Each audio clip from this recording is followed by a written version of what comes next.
gongnya tuh pas kemarin di MHC4 kita mendapat juara umum 1 lomba isai, dan itu nggak nyangka banget karena kita bisa mengalahkan UGM, ya banyak mengalahkan STAN gitu, Undip dan universitas-universitas yang emang ternama di Indonesia gitu kan. Buat lebih berat antara akademik atau organisasi sih sebenarnya buat informasi tentang lomba itu, yang pertama teman-teman harus tahu hal yang harus dihindari itu buat teman-teman.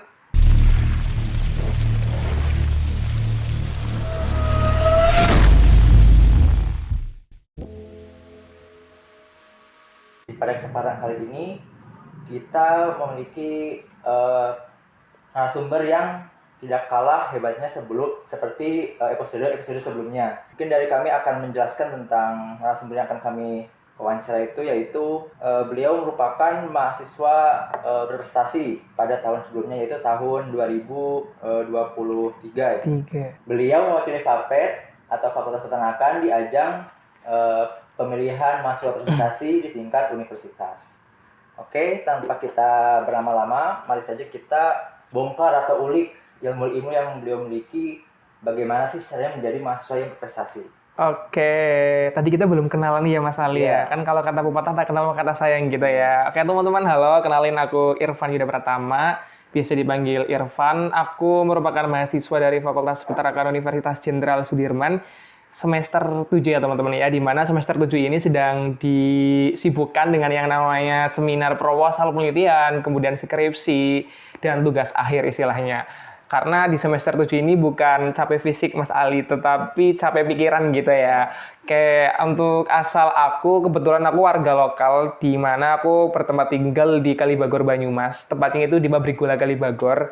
Mungkin kalau teman-teman ada yang tahu pabrik gula Kalibagor itu tinggal ke arah timur aja sampai Pol, ntar belok kanan ya. Disitulah rumahku, ya sekitar 30 menit kalau dari Fakultas Peternakan Unsid ke rumahku gitu. Mungkin tentang selanjutnya itu alasan dari Mas sendiri kenapa memilih Fakultas Peternakan dibanding fakultas lain gitu. Oke, yang pertama ya sebetulnya mungkin ini bukan jurusan yang salah ya sebenarnya. Mungkin aku yang salah milih jurusan, tapi kan mau nggak mau aku harus bisa berproses, beradaptasi di Fakultas Peternakan ini. Alasan aku buat milih Fakultas Peternakan ya tentunya tidak jauh-jauh, karena kan di dalam Undang-Undang Dasar Pembukaan itu kan salah satu tujuan nasionalnya adalah mencerdaskan kehidupan bangsa gitu kan ya Mas Ali ya. Nah, di situ peran sektor peternakan ini sangat penting karena untuk mencerdaskan kehidupan bangsa itu dibutuhkan protein hewani, di mana untuk asupan nutrisi bagi manusia, sedangkan penduduk di Indonesia itu sangat banyak sekali, dan tanpa adanya peternakan tersebut tidak akan terpenuhi asupan nutrisi itu, sehingga nanti mengakibatkan salah satu tujuan di undang-undang tersebut itu tidak tercapai. Jadi ya mungkin sebenarnya dari aku sendiri juga nggak ada basic sama sekali di peternakan, tapi di sini aku mau belajar, berproses bersama teman-teman tentunya, apalagi aku juga banyak banget belajar dari teman-teman yang emang dari luar daerah yang emang basicnya di peternakan, yang tadinya mungkin nggak tahu ciri-ciri kambing yang seperti apa, perbedaan domba dan sapi itu seperti apa. Jadi dengan masuk Fakultas Peternakan ini setidaknya aku lebih tahu dan lebih paham tentang peternakan ini, dan apalagi udah semester 7 ya, tentunya udah banyak banget ilmu yang kita dapatkan selama kita melaksanakan kuliah di Fakultas Peternakan Universitas Jenderal Sudirman ini gitu. Oke. Mungkin karena begini ya Mas, stigma di mahasiswa Fakultas Peternakan itu kebanyakan itu dalam tanda kutip bisa dikatakan kayak second choice lah. Mungkin dari Mas sendiri emang ada niatan dari awal gitu ya untuk masuk ke Fakultas Peternakan atau bagaimana? Kalau dari aku sendiri nih, kalau boleh jujur ya, sebenarnya ini aku itu sih lebih ke aman aja. Soalnya kan dulu kan masih ada jalur SN, SB gitu ya. Aku tuh udah kayak males banget buat baca SBMPTN gitu ya. Sebenarnya basic aku sendiri itu di Mas Ali di Fakultas Sosum gitu loh. Dan aku tuh suka banget mata pelajaran geografi gitu ya. Cuma mungkin karena salah aku dari awal ketika aku mau ke SMA itu, kan katanya kalau misal nggak ambil jurusan IPA tuh nggak bisa tuh nanti ikut ujian nasional. Itu statement yang salah sih dari orang-orang, sehingga ya udah dari situ aku udah salah, padahal emang aku suka banget di mata kuliah geografi ini. Nah, untuk peternakan sendiri pas aku milih sih itu di pilihan pertama ya, bukan pilihan kedua gitu. Berarti istilahnya itu walaupun kan sekarang waktu Mas kan lihatnya geografi ya. Nah, sekarang sampai semester 7 masuk Fakultas Peternakan, menurut Mas ada penyesalan nggak sih Mas gitu, kayak salah masuk kayaknya atau gimana gitu, atau emang ada hikmahnya di belakang itu? Sebetulnya setiap hal yang kita lakukan itu kan pasti ada pembelajaran Ya. gitu ya, dan kita harus bisa menanggung resikonya gitu ya. Kalau dari aku sendiri ya mungkin bisa dibilang nyesel ya, iya enggak juga iya gitu loh. Karena selain kita dapat ilmu peternakan juga di sini aku nggak mungkin kalau misal aku nggak masuk di fakultas peternakan aku nggak mungkin dong buat jadi mahasiswa berprestasi gitu kan. Nah jadi itu ada hikmahnya dan kebetulan juga kan kalau di fakultas peternakan ini kan ada masing-masing namanya itu kayak kelompok atau kan ada yang nutrisi gitu loh, nutrisi, terus ada yang sosial, kemudian ada yang potong, perah gitu ya. Dan kebetulan ada sosial nih, setidaknya kan masih 11-12 nih sama ilmu sosial geografi itu kan. Jadi kebetulan juga aku ambil penelitiannya di lab sosial ekonomi gitu. Jadi kalau semisal dibilang nyesel ya nyesel, enggak ya enggak, karena emang ya kita capek di fakultas peternakan gitu loh, banyak banget praktikum yang tadinya emang masuk ke FAPET tuh supaya nggak ada praktikum gitu kan ya, supaya nggak ketemu pelajaran matematika, fisika, kimia, dan ternyata malah di FAPET dipelajari semua gitu. Dan aku merupakan salah satu orang yang beruntung, mengapa? Karena aku bisa mempelajari semua mata kuliah yang nggak ada di fakultas lain gitu loh. Apalagi di fakultas peternakan sendiri kalau nggak salah itu semua pelajaran atau mata kuliah itu dipelajari semua di FAPET gitu. Oke. Jadi memang di balik segala sesuatu pasti ada hikmahnya ya, dan Betul. itu harus belajar, jangan berkubang dalam kesedihan, tapi kita selalu cari hikmah dari semua itu. Oke, mungkin kita sebelum kita membahas lebih lanjut tentang prestasinya, sebelumnya kita pengen tahu lika-liku Mas dalam kehidupan akademik dari mulai mahasiswa baru hingga sampai sekarang ya, sampai bisa dikatakan mahasiswa akhir lah gitu. Nah, kesan waktu Mas pertama kali jadi maba deh, apa sih kesannya tentang kuliah di FAPET itu? Oke, yang pertama mungkin kan karena dulu kita generasi COVID ya. Iya, Di angkatan 21 kan kebetulan masih corona nih. Nah kan kita di semester 1 itu masih online kan ya. Itu ya kayak kurang aja. Kayak semisal kita cuma belajar seperti SMA gitu kan. Masih belum ada praktikum. Praktikum pun cuma 3 mata kuliah dan masih online gitu kan ya. Jadi ya belum tahu rasanya yang sebenarnya masuk di FAPET itu seperti apa. Nah begitu semester 2 tuh langsung tuh dijebret, langsung ada kalau nggak salah 6 atau 5 praktikum. Dimana kita harus bisa beradaptasi dengan hal itu gitu kan.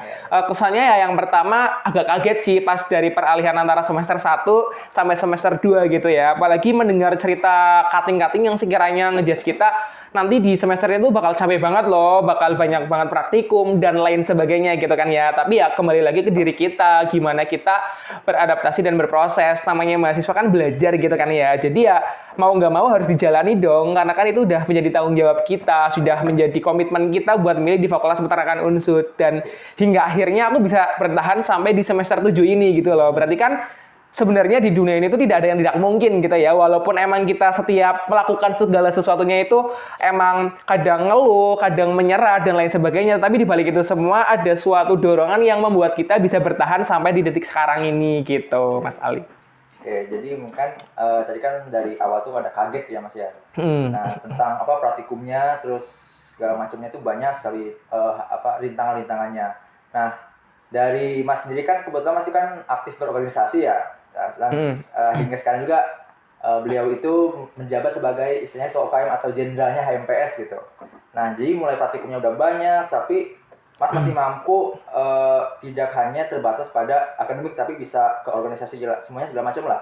Nah, dari Mas sendiri itu apa sih yang paling berat? Apakah praktikumnya, organisasinya, atau kelasnya, atau materinya dari kuliah-kuliah ini? Oke, sebenarnya antara organisasi maupun akademik itu memiliki kelebihan dan kekurangannya masing-masing gitu ya. Kalau misal berbicara akademik ya, menurut aku sendiri ya lebih kaget aja sih di praktikum yang banyak banget kita harus deadline laporan praktikum gitu ya. H+3 harus sudah dikumpulkan ke asisten gitu kan ya. Di balik itu juga di FAPET kalau nggak salah kan kita juga harus mengumpulkan poin di mana kita harus aktif gitu ya. Dan itu juga merupakan salah satu tujuan supaya lulusan fakultas peternakan itu berkualitas, nggak cuma hanya di akademik saja, tetapi di organisasinya juga gitu kan ya. Nah,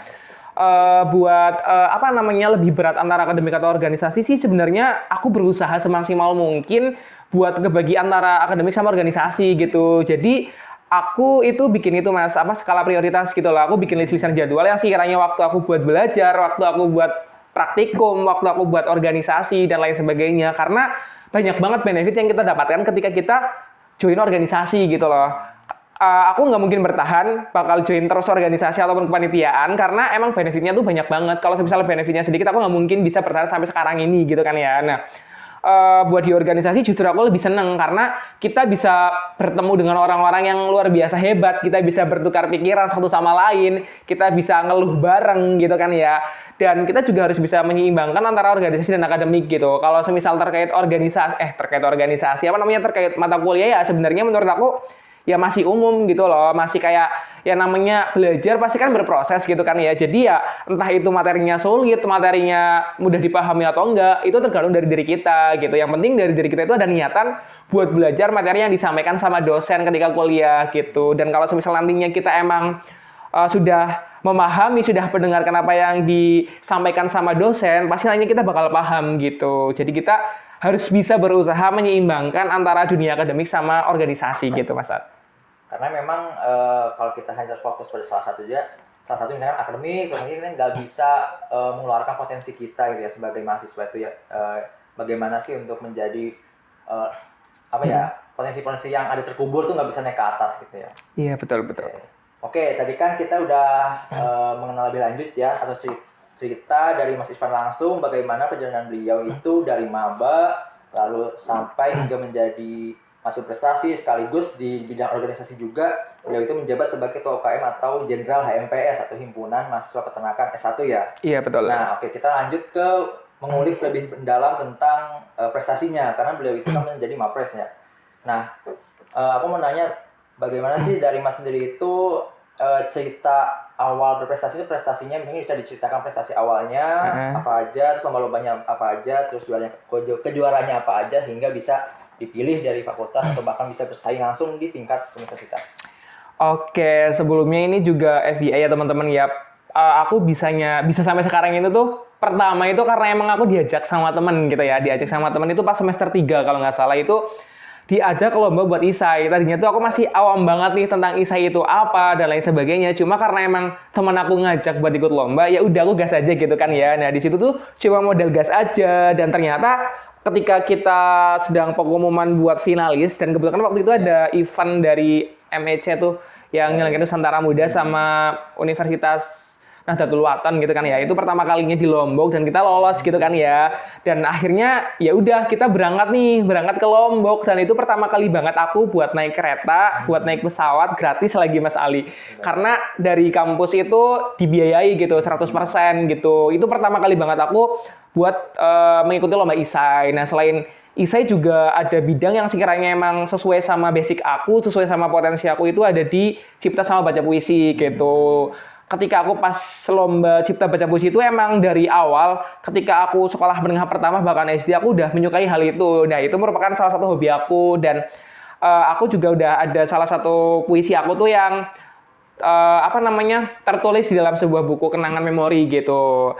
Nah, selain itu untuk prestasi ya Mas Ali ya. Sebenarnya untuk mencapai itu semua tuh nggak gampang gitu ya. Banyak banget perjuangan yang harus aku lakuin, banyak kegagalan-kegagalan yang emang butuh aku motivasi buat aku gitu loh supaya bangkit lagi gitu kan ya. Nah, ya hingga akhirnya aku bisa mendapatkan prestasi silver di MEC 2, kemudian pendapat gongnya tuh pas kemarin di MEC 4 kita mendapat juara umum 1 lomba isai dan itu nggak nyangka banget karena kita bisa mengalahkan UGM, banyak mengalahkan STAN gitu, Undip dan universitas-universitas yang emang ternama di Indonesia gitu kan ya. Dan kemarin pas MEC 4 itu kita memborong 6 penghargaan gitu. Terus pas untuk baru-baru ini sebelumnya untuk lomba ini aku selalu timnya sama Mas Ali karena emang mengapa timnya sama? Karena kan udah ada chemistry gitu ya, yang sekiranya udah mengerti satu sama lain, saling melengkapi satu sama lain. Dan kemarin di akhir-akhir ini kita juara 2 lomba kompetisi festival yang dilaksanakan sama Universitas 11 Maret. Kemudian kita juga juara 3 tingkat nasional yang diselenggarakan sama Himabisi KPK Unsud gitu. Itu untuk prestasi yang baru-baru ini gitu. Jadi memang kita kalau dari mendengar ceritanya dari Mas Irfan sendiri itu bahwa dulunya tuh awal-awal itu dari temen ya, diajak teman, terus baru ternyata ternyata begini ya lomba tuh sehingga semakin tertarik ikut lomba. Nah, permasalahan mahasiswa fakultas ya yang banyak kami masuk tuh mereka tuh banyak yang takut duluan buat mencoba ya. Kita kan terutama lomba-lomba kan ada banyak ya, ada lomba berbayar tentunya, tapi ada juga lomba yang fakultas yang diadakan itu nggak berbayar sama sekali gitu. Nah, mungkin dari pesan Mas First yang mahasiswa-mahasiswa yang takut memulai untuk mengikuti lomba itu bagaimana sih Mas?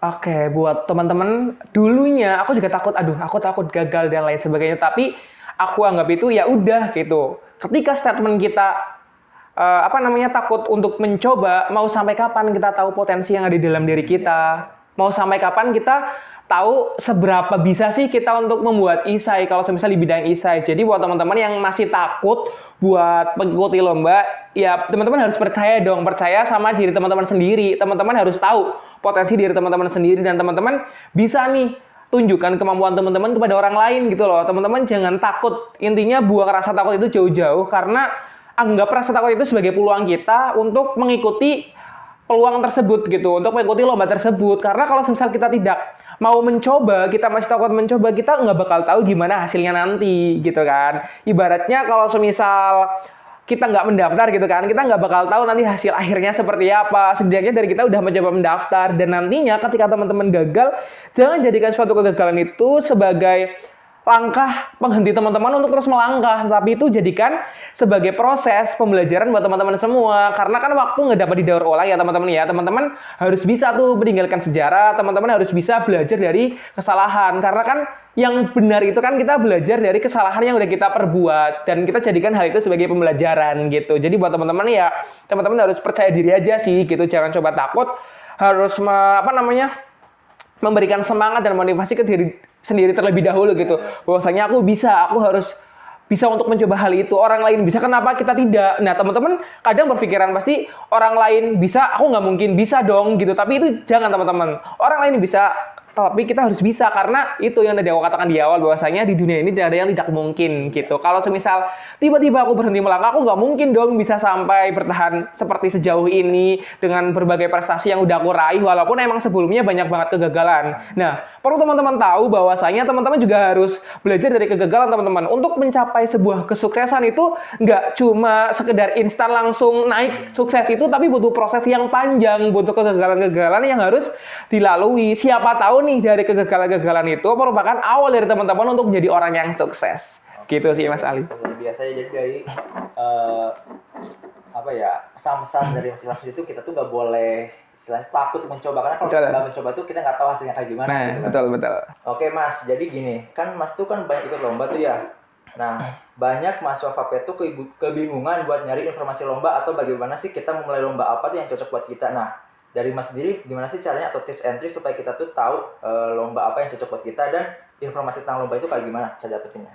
Oke, buat informasi tentang lomba itu, yang pertama teman-teman harus tahu potensi diri teman-teman itu di bidang apa, isai kah, puisi kah, dan lain sebagainya. Dan untuk informasi mengenai lomba itu dapatnya dari mana, teman-teman bisa banget kepoin di Instagram, info event, kemudian ada juga Instagram media event, info lomba gratis dan lain sebagainya. Itu di situ bakal banyak banget informasi mengenai lomba itu. Dan biasanya juga dari teman-teman UKM yang ada di FAPET nih, seperti UP3, BEM juga itu biasanya meng-share tentang informasi-informasi lomba yang sekiranya dapat diikuti oleh teman-teman semua gitu. Dan kalau misal teman-teman ingin berprestasi di bawah naungan LL Dikti, kalau nggak salah itu Bilmawa gitu ya, teman-teman bisa banget ikut PMW tuh, nanti bakal ada informasinya dari kampus. Teman-teman juga bakal banget tahu tentang PKM itu juga dari Puspernas, itu dapat informasi dari kampus tuh. Itu biasanya tuh ada di PKM Center Unsur. Terus selanjutnya tuh ada KDMI, itu lomba debat nih, yang suka debat bisa banget tuh buat ikut lomba debat di KDMI. Itu merupakan kompetisi debat mahasiswa nasional se-Indonesia itu yang diselenggarakan oleh Bilmawa. Selain itu teman-teman juga bisa mengikuti kegiatan PPK Ormawa. Nah, ini merupakan penting juga nih ketika teman-teman ikut organisasi, teman-teman juga bisa banget buat mengajukan PPK Ormawa itu. Nah, selain itu juga teman-teman bisa ikut Peksi Mitas tuh. Biasanya kan dari fakultas dulu, habis itu di Unsur, habis itu langsung ke Peksimida, dan puncaknya nanti di Peksiminas. Itu sih yang penting, teman-teman pantau aja informasi-informasi hal itu di Instagram Unsur Official juga bisa, kemudian di FAPET Official juga ada. Ini terkhusus buat mahasiswa FAPET gitu. Pastinya nanti bakal diinfoin lagi buat tentang lomba-lomba itu. Nah, kalau misal kalau lomba-lomba yang di luar naungan Bilmawa, biasanya tuh ada organisasi-organisasi yang mengadakan, kayak semisal di kemarin tuh di Himabisi UNS tuh ada Komodiksi Festival. Yang penting teman-teman tuh aktif saja buat mengikuti Instagram dan pantau. Apalagi kan sekarang udah di era digital gitu ya. Nggak mungkin dong teman-teman nggak buka IG, nggak buka TikTok dan lain sebagainya. Dan segala informasi mengenai lomba-lomba tersebut tuh bisa banget buat dikepoin di Instagram gitu. Terus kalau semisal buat internasional pun tuh ada, itu tuh di Innova. Teman-teman bisa banget di Instagram Innova tuh ada berbagai lomba yang bisa diikuti, itu tingkatnya udah internasional gitu. Oke. Mungkin gimana sih kalau ada mahasiswa yang pengen ikut lomba tapi biayanya bisa di handle sama fakultas tuh lombanya kayak gimana? Kalau buat teman-teman tuh bisa banget, karena aku pun kalau misal nggak dibiayai sama fakultas, aku nggak mungkin berangkat buat lomba, nggak mungkin berangkat ke lomba gitu kan. Yang penting nanti ketika teman-teman yang penting tuh mengikuti lomba dulu. Ketika teman-teman sudah dinyatakan lolos sebagai finalis, teman-teman tuh bisa dikonfirmasikan sama teman-teman BEM sekiranya masih ada dana delegasi nggak gitu. Terus bisa juga teman-teman konfirmasi nih ke WD3 gitu. Biasanya kalau aku sih konfirmasinya ke pembina sama ke WD3 dulu gitu. Masih ada dana delegasi nggak? Kalau misal masih ada, ya udah kita tinggal buat proposal proposal kegiatannya, kita butuh dana berapa dan nantinya tuh bakal diganti sama fakultas gitu. 100% sih gitu. Tapi kalau semisal ada banyak tim ya kita bagi-bagi gitu biar sama rata gitu sih. Jadi kita juga nggak harus serta-merta mengikuti ini ya sendiri gitu biar sendiri. Benar. Fakultas juga bisa Betul. fasilitasi lomba tersebut. Oke. Mungkin pembahasan selanjutnya itu kan Mas tuh kan udah ikut lomba, banyak lomba, pasti kalah juga kan, banyak kalah. Benar. Nah, itu perasaannya gimana tuh? Kan sekarang kita udah lomba capek-capek. Lomba taunya kalah gitu, atau kalau udah menang kan enak lah, nggak perlu dipikir lagi lah. Kalau kalahnya gimana nih buat ini? Kalau kalah pastinya ada rasa kecewa ya teman-teman ya. Yang pertama, ketika kita mau mengikuti lomba kita kecewa dulu nggak apa-apa. Ketika kita kalah, kenapa? Karena kita harus meluapkan rasa yang sekiranya kerja keras yang udah kita laksanakan gitu loh, yang udah kita lakukan. Ketika kalah kita kecewa nggak apa-apa, ya namanya manusia, wajar kalau misal kecewa, tetapi jangan jadikan kekalahan itu sebagai pengganti teman-teman untuk terus berproses. Ketika teman-teman sudah ngerasa kalah nih dalam lomba, ya udah kecewa, tapi cuma sebentar doang. Habis itu teman-teman belajar dari kesalahan itu, sekiranya apa sih yang kurang di lomba ini, apa sih usaha yang aku kurang gitu. Mungkin dari teman-teman ketika teman-teman melihat dari proses yang udah teman-teman lakukan, teman-teman bisa tuh untuk mengambil pembelajaran yang sekiranya dapat dijadikan kita supaya kita nggak kecewa lagi, tetapi membuat kita semangat. Tapi ya mungkin banyak orang juga nih Mas Ali yang sekiranya udah ikut lomba ya udah cuma 1 kali doang udah karena udah kalah ya udah gitu. Teman-teman harus bisa belajar dari pengalaman orang lain. Teman-teman juga bisa baca-baca berita yang sekiranya orang sukses tuh dari kegagalan dulu gitu kan. Banyak banget tuh orang-orang yang viral yang emang dia dari keluarga yang kurang mampu tetapi dia berprestasi dan lain sebagainya. Itu bisa dijadikan referensi dan juga semangat teman-teman semua gitu ya. Kalau kalah ya kita yang kecewa sih, itu yang kita bilang. Cuma ya mencoba di lomba selanjutnya supaya nggak kecewa, kita harus lebih prepare lagi gitu. Oke. Ian, pertanyaan selanjutnya nih Mas. Benefit yang Mas miliki selama menjadi Mapres itu apa sih? Kayak kan banyak orang tuh ya supaya gimana caranya supaya saya pengen jadi mahasiswa prestasi. Nah itu kan harus ada benefitnya supaya tertarik, termotivasi. Nah menurut Mas ini benefit jadi mahasiswa prestasi itu apa sih? Oke, berbicara mengenai benefit itu mungkin yang orang-orang inginkan gitu ya, ketika orang-orang itu ingin menjadi mahasiswa berprestasi gitu ya. Yang paling penting itu yang pertama adalah relasi. Oke. Kenapa aku bilang relasi? Karena kita ketika menjadi mahasiswa berprestasi itu kita bakal bertemu sama orang-orang yang hebat luar biasa, yang pengalaman itu lebih banyak gitu loh, lebih banyak dari kita. Kita bisa sharing for caring dengan mereka, kita bisa tahu latar belakang mereka, kita bisa tahu prestasi mereka. Aku nggak mungkin kalau semisal aku nggak menjadi mahasiswa berprestasi, aku kenal sama temanku yang anak FK, temanku yang anak hukum, temanku yang anak FEB dan lain sebagainya gitu teman-teman. Yang pertama itu relasi teman-teman. Nah, ketika relasi itu sangat penting, mungkin nggak 1 atau 2 tahun, tapi ketika nantinya kita sudah lulus menjadi mahasiswa dan sudah dinyatakan sebagai sarjana, itu sangat penting sekali karena waktu itu nggak bisa didaur ulang, nggak bisa terulang kembali dan kita harus bisa meninggalkan sejarah gitu. Itu berbicara relasi itu sangat penting sekali Mas Ali, dan itu benar-benar aku dapatin selama aku menjadi mahasiswa berprestasi. Nah selain itu kita juga nantinya bisa nih mendapat kesempatan buat jadi pembicara, buat jadi narasumber sebagai seorang mahasiswa berprestasi, dan itu bisa buat personal branding kita gitu kan. Nanti di dunia kerja kan bukan hanya nilai akademik doang yang bakal digunakan, tapi mengenai organisasi, kepanitiaan, prestasi dan lain sebagainya gitu. Selain itu juga banyak juga benefit dari kampus, kayak semisal kita dapat uang pembinaan gitu ya, bisa lah buat kita makan gitu lah, cukup buat kita, apalagi kalau misalnya yang mahasiswa kos gitu, itu cukup banget. Selain itu juga kita bakal kenal sama dosen, kita juga pokoknya banyak banget experience baru yang bakal teman-teman dapatin ketika teman-teman itu nantinya bisa menjadi mahasiswa berprestasi gitu. Oke Mas, oke sekarang ke pembahasan selanjutnya itu tentang tantangan. Nah tantangan dan tips buat para pendengar dari podcast ini. Yang pertama itu selama kan udah termasuk ini ya, udah 7 semester nih.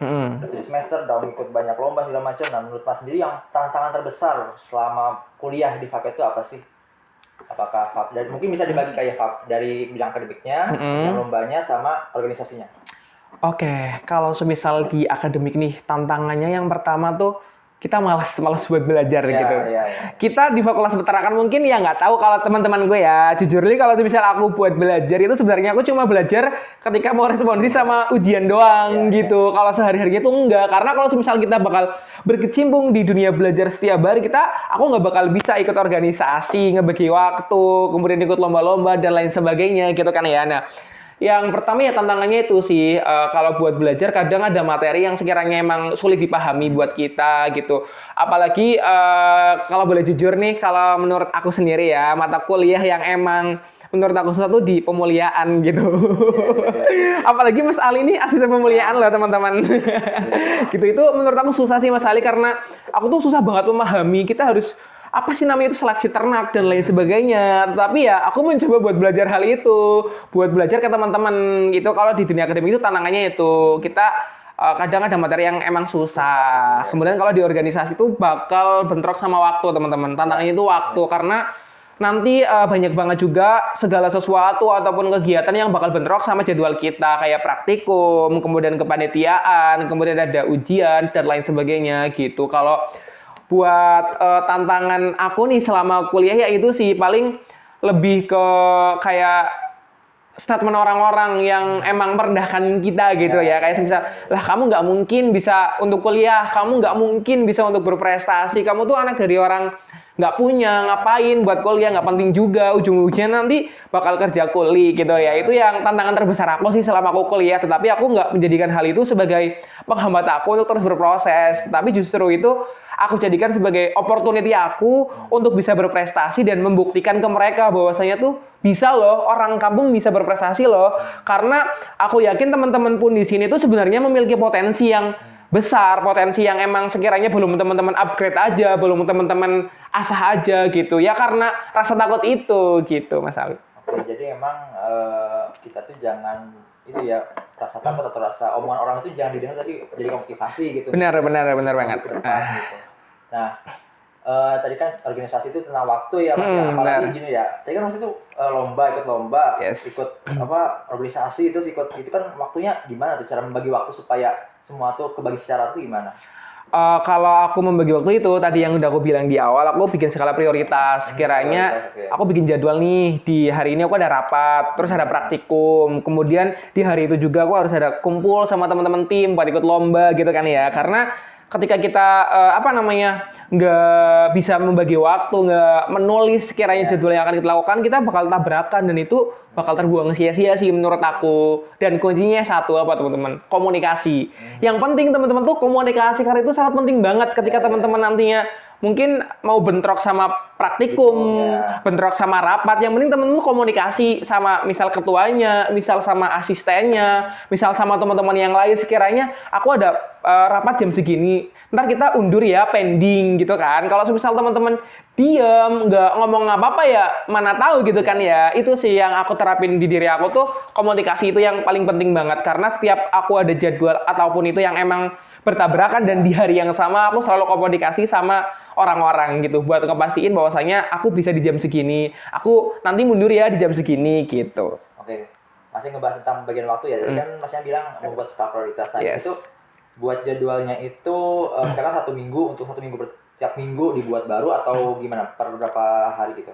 Kalau aku tuh buatnya itu di 1 bulan itu. Oh, 1 bulan. Di 1 bulan November. Misal di awal-awal nih aku tanggal 1 ada jadwal ini gitu kan. Tanggal 2 ada jadwal ini gitu. Kalau semisal buat yang praktikum, kuliah dan lain sebagainya, aku udah ngebuat jadwal sendiri buat jadwal kuliah kayak semisal jam segini aku harus ini. Berarti nanti ketika aku mau rapat sama teman-teman pimpinan atau organisasi lain ya aku harus di luar jam itu gitu.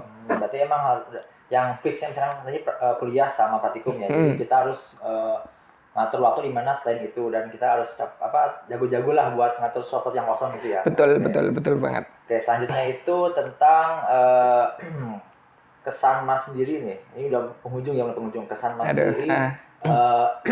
Bagaimana sih bukan lingkungan sih, mahasiswa Vapet yang untuk generasi awal, kan misalnya udah tahun 2021 ya, tahun 2002 angkatan 2024 tuh kesan-kesan pendapat Mas sendiri bagaimana animo mahasiswa untuk mencari prestasi bagaimana? Kalau untuk di Vapet sendiri, menurut aku tuh sebenarnya mahasiswa Vapet tuh punya potensi. Punya potensi ya. Banyak banget potensi yang ada di mahasiswa Vapet ini, tetapi hal yang mungkin ya menjadi penghalang itu teman-teman tuh kadang masih merasa takut untuk mencoba itu gitu. Teman-teman bisa mengupgrade tuh banyak banget program kan dari pemerintah Puspernas kayak semisal PKM, PMW, kemudian ada KDMI dan lain sebagainya, itu benar-benar berpeluang. Ada juga Peksimitas gitu kan. Nah, kalau pandangan aku buat teman-teman yang ada di Vapet ini itu menurut aku sendiri tuh ada beberapa emang yang udah aktif organisasi, ada yang aktif mengikuti lomba dan juga mengikuti kepanitiaan dan lain sebagainya, itu ada. Cuma kadang ya masih ada orang yang emang cuma fokus ke dunia kuliah doang gitu loh.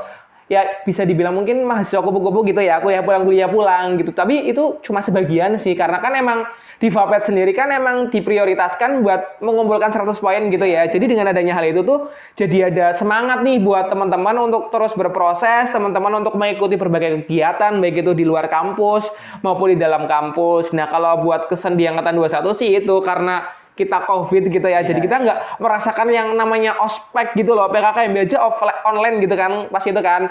Itu kayak menurutku rasanya kurang banget gitu loh. Dan kita akrab-akrab pun ketika kita udah masuk semester 2 atau 3 gitu loh, buat teman-teman kita saling mengenal satu sama lain, ya itu kita agak menyesal sih kenapa kita harus COVID gitu ya. Tapi kan itu udah emang rencana yang di atas gitu kan ya. Kita nggak bisa menebak. Yang penting kuncinya ya sabar, ikhlas, dan bersyukur gitu ya Mas Ali ya. Gitu sih.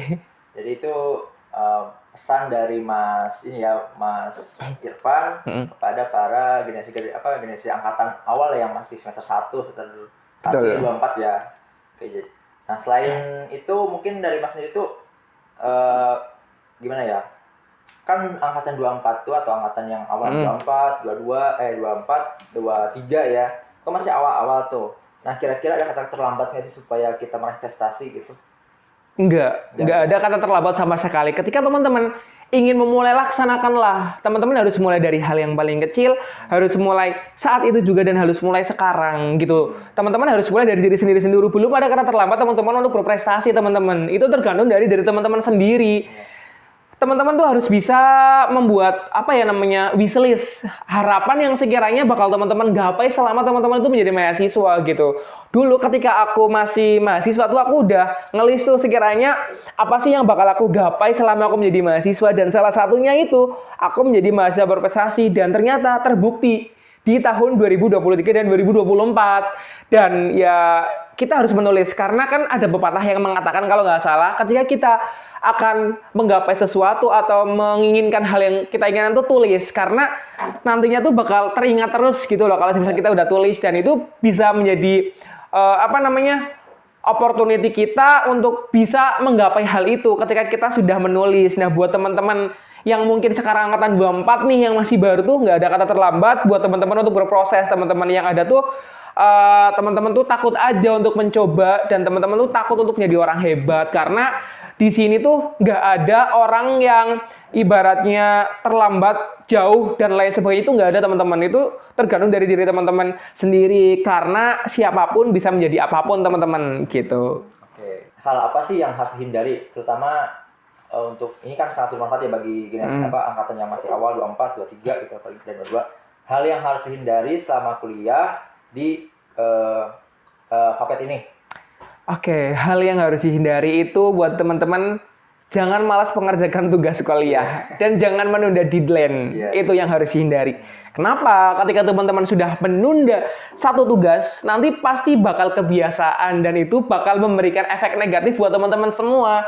Teman-teman nanti bakal istilahnya apa sih namanya, gerasa-gerusu gitu loh, nggak tenang ketika mengerjakan tugas karena teman-teman tuh mengerjakan tugasnya tuh mepet gitu ya. Nah itu harus teman-teman hindari karena nanti hasilnya pun nggak perfect teman-teman, hasilnya pun nanti bakal kurang di dosen mungkin ya. Kalau misal teman-teman yang tim deadliner ini, ayo mulai sekarang jangan menjadi tim deadliner karena ya itu supaya nantinya kita juga bisa mengoreksi sekiranya kekurangan-kekurangan apa sih yang ada di tugas kita itu. Terus hal yang harus dihindari lagi, teman-teman jangan menjadi mahasiswa kupu-kupu teman-teman. Karena nanti teman-teman itu bakal kaget banget ketika teman-teman udah di dunia kerja. Teman-teman bakal tahu rasanya rasanya nanti bekerja sama-sama tim dan lain sebagainya. Dan teman-teman jangan menjadi mahasiswa kupu-kupu, kuliah pulang, tapi jadilah mahasiswa yang kura-kura, kuliah rapat gitu ya. Karena nanti banyak banget benefit yang bakal teman-teman dapat. Salah satunya ada leadership, time management, public speaking, kemudian relasi, kita bisa bertukar pikiran dengan orang-orang yang ada di organisasi tersebut dan itu bisa menjadikan pembelajaran buat kita ke depannya supaya kita tetap semangat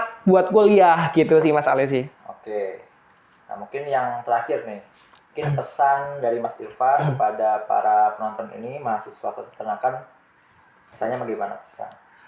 Oke, pesan buat teman-teman semua di sini jangan jadikan sebuah statement orang-orang yang ngejudge kita kayak misal nggak mungkin kita buat kuliah karena kita dari orang yang nggak mampu, dari orang yang sederhana, dari kampung, dari desa bahkan pelosok, itu jangan jadikan itu sebagai penghalang teman-teman untuk terus berproses, tapi jadikan hal itu sebagai opportunity teman-teman, karena dengan adanya proses itu nantinya segala sesuatu yang bakal teman-teman gapai itu pasti nantinya akan terwujud dan jadikanlah sebuah kesalahan itu sebagai pembelajaran supaya kedepannya kita menjadi lebih baik. A dream mindset is able for a success, dan bermimpilah karena sebenarnya hidup kita di dunia ini kalau semisal dalam lingkup akademik ataupun itu kan ingin menjadi orang sukses gitu ya. Jadi raihlah mimpi teman-teman semua setinggi langit gitu kan ya. Ada pepatah yang mengatakan juga gapai cita-citamu setinggi langit. Ada juga yang mengatakan carilah ilmu sampai ke negeri Cina. Jadi selagi kita masih menjadi mahasiswa, kapan lagi, dan kalau bukan dari diri kita sendiri siapa lagi? Karena siapapun bisa jadi apapun gitu sih teman-teman.